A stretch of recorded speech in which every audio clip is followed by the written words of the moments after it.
Like the quarterback in football or the ace in baseball, the center position has a certain aura surrounding it. Throughout NBA history, no position has been as iconic or seen as many legends as the center position. From the sport's first superstar to the sport's most dominant superstar to the most transcendent one, no position has a history of dominance like the center. But naturally, we want to know who is the best of the best. Is it Kareem and his unguardable skyhook combined with an incredibly long career? Is it Hakeem Olajuwon, seen as one of the most skilled 7-foot human beings ever? Or maybe it's the forgotten game of the modern day centers who have redefined what it means to be a big man. While this series will not answer the impossible question of who is the best of the best, it will lay out the cases for those competing for the best big. This is the Center series, and nowhere better to start than one of the most decorated athletes, not just in the NBA, but in sports. Boston Celtics center, Bill Russell.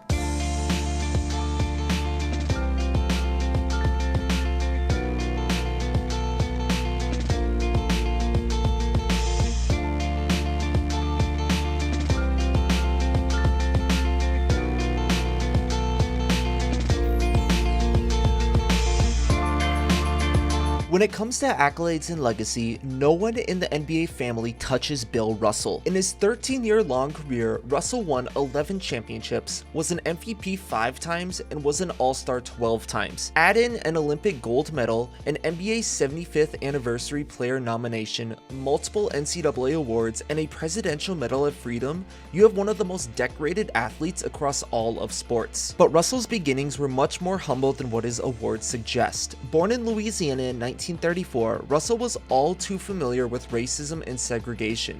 When he was 8, his family would leave the South, traveling westward to Oklahoma, California. His childhood was made even more difficult with the passing of his mom when he was just 8 years old. This would leave the then poverty-stricken family with just one provider following the conclusion of the Second World War. In high school, Russell distinguished himself as an athlete, but was slow when it came to developing his basketball skills, being cut from the junior varsity team in his 3rd year of high school. Despite becoming an elite defender, he was still overlooked when it came to college scouts, with Hal DeJulio of the University of San Francisco calling his fundamentals atrocious. However, despite his atrocious fundamentals, Russell was an extreme athlete taking part of his school's track team, and he possessed an extraordinary basketball instinct. Russell received a scholarship from the University of San Francisco, and he swore that he would use that scholarship to escape his situation of poverty and racism, and that's exactly what he did. His 2nd year of college became one of the most important years of his life, where he met a coach named Phil Woolpert. Coach Woolpert did one thing extremely well compared to most other coaches of this era.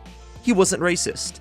In 1954, the University of San Francisco started 3 African-American players: Hal Perry, Bill Russell, and his future Celtic teammate, Casey Jones. Russell was relatively small for the center position, but he possessed forward-leg speed and footwork with a tremendous shot-blocking ability. Russell was such a dominant defender that NCAA actually had to change their basket interference rules to slow his dominance. This rule-changing honor is only shared with 2 other players: Lou Alcindor and George Mikan. Russell and his collegiate squad would go on one of the most dominant stretches in college basketball history despite facing hardships off the court. The team was often mistreated due to their black players, such as being refused hotels or being heckled by fans. Russell never let this get to him, as it only made him a stronger player and was proving to him that he was on the right path. Russell had a much better experience on the court, winning 2 NCAA championships and at one point winning 55 straight games, and he also had a 20-20-20 triple-double. UCLA head coach John Wooden would go on to call Russell the greatest defensive man that he has ever seen. Russell, along with Casey Jones, are even credited with the invention of the alley-oop while in college, with his future rival Wilt Chamberlain being one of the first to dunk off the new play. Russell was also a star in track and field, being ranked as the 7th best high jumper in the world in 1956. He even tied American gold medalist Charlie Dumas in an AAU meet. Russell made himself eligible for the 1956 NBA draft, and due to the then rules about professional players competing in the Olympics, he would have to wait the first few months of his NBA career to focus on winning a gold with Team USA. The 1956 NBA draft would introduce Russell to another legendary figure, Celtics head coach Red Auerbach. Red, known as one of the most important figures in NBA history, was known for being a little unorthodox, and deciding to draft Russell would be one of his craziest yet the most defining moves of his career. At the time, big men were much more valued from the offensive standpoint, something Russell still lacked in college. Red overlooked Russell's shortcomings, knowing his roster lacked rebounding and shot blocking. The Celtics then confirmed with the team that held the first pick, the Rochester Royals, that they were not going to draft the center, as the team already possessed a rebounder of their own. It is also said that the Celtics owner, Walter A. Brown, offered the Royals owner, Les Harrison, guaranteed performances of the Ice Capades, a traveling ice skating show owned by Brown. We don't know this for sure, but we do know that the Royals passed up on Bill Russell. Russell had an immediate impact in his late start rookie season. His NBA debut saw him guarding the first ever NBA MVP, Bob Pettit. The Celtics quickly built their defense around Bill Russell, employing a strategy called Hey Bill defense. It's exactly what it sounds like. A defender could yell, "Hey Bill," and the towering center would sprint over to help out his teammate. Should they pass out of the double, the Celtics were confident and more often than not right that Russell would be able to get back to his own man. Basically, Russell was just so big and quick that he could be everywhere he needed to be instead of just staying on his man. His defense also elevated that of his teammates, as Celtics players were able to play more aggressively, knowing that Russell was back at the basket and he could send a Wilson burger, aka a Wilson basketball, back into the faces of opposing shooters. While from the year prior, Boston became a worse offensive team, the addition of Bill Russell gave them the best defense, net rating, and record in the NBA. In the finals, a rookie Russell was matched up against Bob Pettit, and his Celtics would win their first ever NBA finals thanks to a clutch block by Russell with 40 seconds left in regulation. A missed alley-oop in double overtime would propel the Boston Celtics to the first of many championships. The Hawks and Celtics would again meet in the finals next year, however a Russell foot injury would let the Hawks get revenge from the year prior. But Boston would then start one of the most unprecedented winning streaks in all of North American sports. They would dominate the 60s, winning the 1959 through 1966 finals. In this stretch, Bill Russell would win 5 MVPs, including 4 from 1961 to 1965. During this stretch is where Russell distinguished himself not just from the current NBA, but from basketball history. He elevated his defensive mastery, becoming the league's best defender for over a decade. As I mentioned, he was a tremendous rebounder and shot blocker that allowed his teammates to play better. But the most underrated aspect of his game might just be how he controlled the fast break. Bill Russell was the 1960s version of Giannis Antetokounmpo, as he was an incredibly skilled player on the break. Russell mastered the outlet pass and keeping his eyes up for his sprinting teammates. Don't forget, Russell could have been an Olympic-level track and field athlete. Just because he was 6'10", it didn't mean he couldn't be the fastest player on the court. Well, outside of one other legendary center. The Celtics would control the NBA for 8 years. They swept the Lakers in 1959 and beat the Hawks in 1960 and again in 1961. In 1962, the Celtics had an iconic Game 7 against the Philadelphia Warriors. Bill Russell held Wilt Chamberlain, someone who had averaged 50 points per game that season, to just 22 points, as well as Sam Jones hitting a game winner with 2 seconds left. The 62 and 63 finals would then see the Celtics defeat the Lakers, with the Lakers stars being Elgin Baylor and Jerry West. Bob Cousy would retire following the 1963 season. However, that didn't stop the Celtics train much, especially as John Havlicek entered onto the scene. 1964 was a similar story. Chamberlain versus Russell, with Russell slowing down Chamberlain enough for his Celtics to defeat Chamberlain's San Francisco Warriors. The 1965 Eastern Conference Finals saw the famous Havlicek stole the ball line, and the Celtics won in 5 games against the Lakers in the NBA Finals. And 1966 was the last of 8 straight, seeing Russell have a dip in his stats, but the Celtics beat Chamberlain's 76ers in 5 games, with Russell having a 25-point, 32-rebound Game 7. Prior to the start of the 67 season, Red Auerbach retired from coaching, and after Bob Cousy and Tom Heinsohn declined the role, Bill Russell stepped up as a player coach.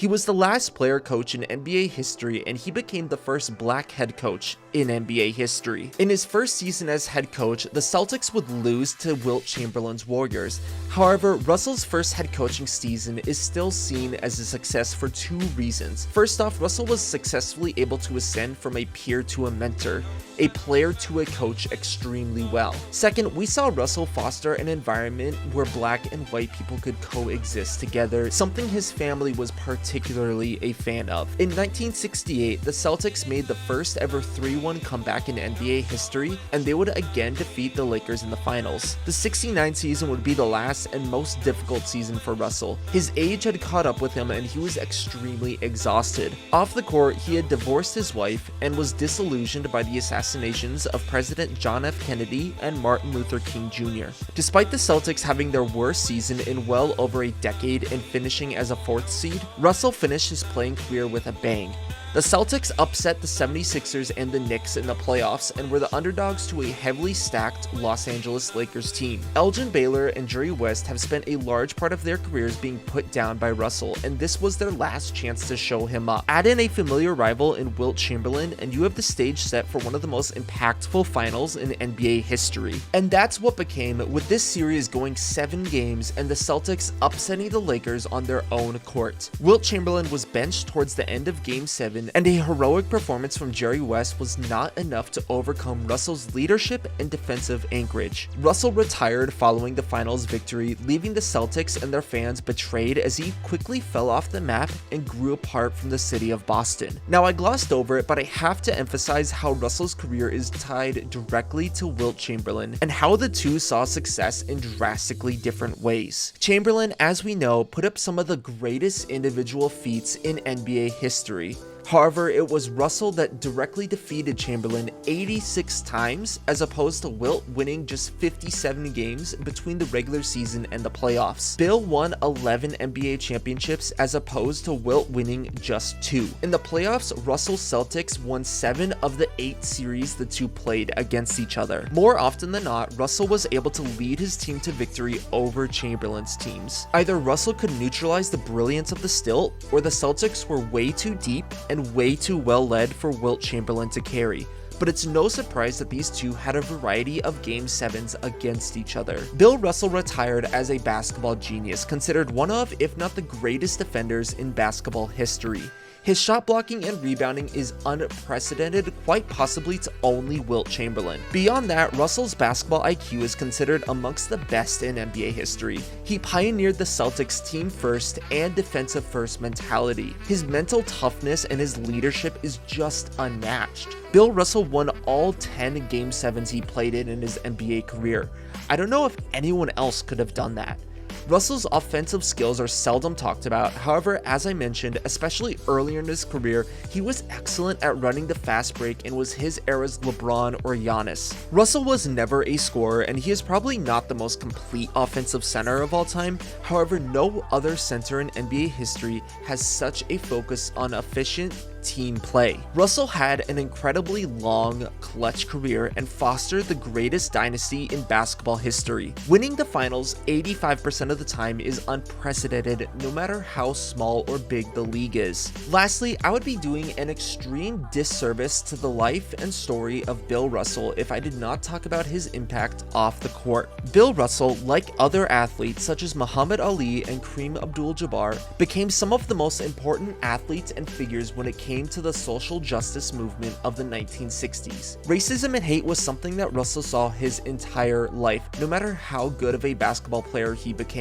He was outspoken on tokenism in the NBA, where players of certain groups were limited to certain roles. He supported Martin Luther King's I Have a Dream speech on the March on Washington in 1963. He participated in the Cleveland Summit alongside Jim Brown and Kareem Abdul-Jabbar, supporting Muhammad Ali after being stripped of his heavyweight medal for refusing to partake in the Vietnam War. Even beyond his playing career, he was still active in the social justice movement. He was a vocal supporter of the Black Lives Matter movement movement, inspiring athletes like LeBron James and Colin Kaepernick. He paved the way for black athletes across his sport, setting the stage for Kareem Abdul-Jabbar to dominate the 1970s. Regardless of what you think of Russell as a player, he is undeniably one of, if not the most important NBA figures when it comes to social justice. Russell's unseen winning, abilities as a player, coach, and defensive revolution made him widely considered the greatest basketball player of all time upon his retirement.